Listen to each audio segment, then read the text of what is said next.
জিগডিলে account খোলার পরে আপনারা কিভাবে আপনার ব্যবসার যাবতীয় জিনিসগুলো সেট আপ করবেন তা আমরা দেখবো আজকের এই ভিডিওতে। তো এক্ষেত্রে আপনি শুরুতেই ব্যবসার সেট আপ এখানে ক্লিক করবেন। এখানে ক্লিক করার পরে যেহেতু আপনারা এই মুহূর্তে আমাদের এই ভিডিওটি দেখছেন, তো সেক্ষেত্রে আমরা এখন কোম্পানি, একক ও বাজার এই তিনটে জিনিস সেট আপ করবো। আর বাকি জিনিসগুলো পণ্য, পুরস্কার, কর্মচারী কীভাবে সেট আপ করবেন বা এসআর ডিএসআর কীভাবে সেট আপ করবেন তা আপনারা এই ভিডিওতে দেখতে পাবেন। তো এই ক্ষেত্রে শুরুতে আমরা কোম্পানি, একক ও বাজার পরিচালনা এখানে ক্লিক করব। তো এখানে আমরা দেখতে পাচ্ছি তিনটি সেকশন, একটা হচ্ছে কোম্পানি, আরেকটি হচ্ছে একক পরিচালনা, আরেকটি হচ্ছে বাজার পরিচালনা। আপনারা কোম্পানি ও বাজার পরিচালনা বুঝতে পারলেও সম্ভবত একক পরিচালনাটি বুঝতে অসুবিধা হচ্ছে। আর বুঝতে অসুবিধা না হলে তো কোনো সমস্যা নেই। তো আপনি যদি ধাপে ধাপে দেখেন তাহলে আপনি বুঝতে পারবেন। তো এক্ষেত্রে শুরুতে আমরা একটি কোম্পানির নাম দিব। আমরা এখানে একটা কোম্পানির নাম দিচ্ছি। কোম্পানির নাম দেওয়ার পর এখানে ডিফল্ট লাভের হার, অর্থাৎ এখানে সেই কোম্পানি থেকে আপনি কত পার্সেন্ট নিচ্ছেন প্রফিট, সেটা আমরা বসাবো।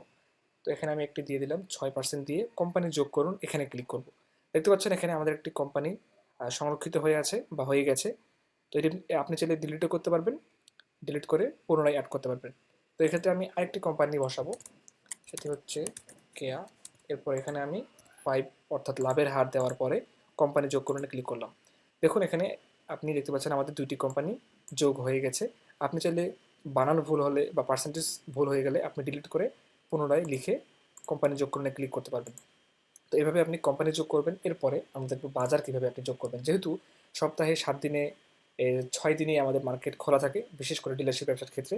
তো সেক্ষেত্রে আপনাদের 7টা বা 6টা মার্কেট বা বাজার হয়ে থাকতে পারে। এক্ষেত্রে আমরা কয়েকটি মার্কেট বা বাজার আমরা অ্যাড করে দেখাচ্ছি।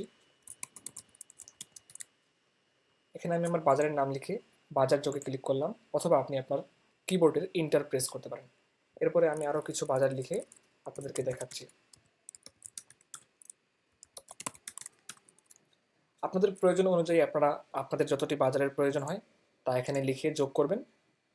এরপরে আপনি দেখতে পাচ্ছেন একক পরিচালনা। একক পরিচালনাটি আমাদের সফটওয়্যারে একটু ভিন্ন, কিন্তু অনেক সহজ এবং গোছালো। আপনি যদি একটু চেষ্টা করেন তাহলে আপনি খুব সহজেই বুঝতে পারবেন। তো শুরুতেই আমি যেভাবে দেখাচ্ছি এভাবেও দিতে পারেন, অথবা আপনাদের ব্যবসার পণ্যের ধরন অনুযায়ী আপনারা দিতে পারেন। যেহেতু বেশিরভাগ ক্ষেত্রেই আমাদের ব্যবসার হিসাব নিকাশগুলো পিসে হয়ে থাকে, তো সেক্ষেত্রে আমরা পিস লিখব, লিখে একক যোগ এখানে ক্লিক করব। এরপরে লিখব কার্টুন, এরপরে লিখব জার, এরপরে লিখব পলি, এরপরে লিখব বস্তা, এরপরে লিখব বক্স, এরপরে লিখব প্যাকেট, এরপরে লিখব হচ্ছে আমরা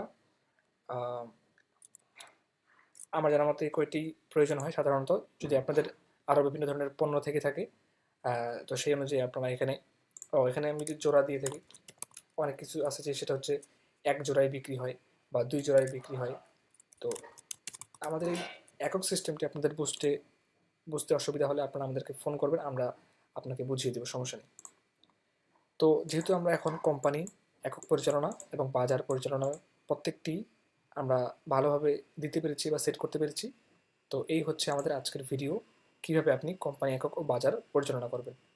যেহেতু এরপরের 3টি কাজ আমাদের করতে হবে, সেটি হচ্ছে কীভাবে আপনি আপনার পণ্যগুলো যোগ করবেন কোম্পানি অনুযায়ী। যদি আপনি পুরস্কার বিক্রি করে থাকেন তো সেক্ষেত্রে পুরস্কার কীভাবে সেট আপ করবেন। যেহেতু কর্মচারী ম্যান্ডেটরি লাগবেই, তো সেক্ষেত্রে আপনি কর্মচারী কীভাবে যোগ করবেন এবং তাদের ফোন নাম্বারে কীভাবে এসএমএসগুলো যাবে তা বিস্তারিত বলা আছে আমাদের এই ভিডিওতে। আপনি আমাদের এই ভিডিওটি ক্লিক করে দেখতে পারেন। তো আজকে এই পর্যন্তই, ধন্যবাদ।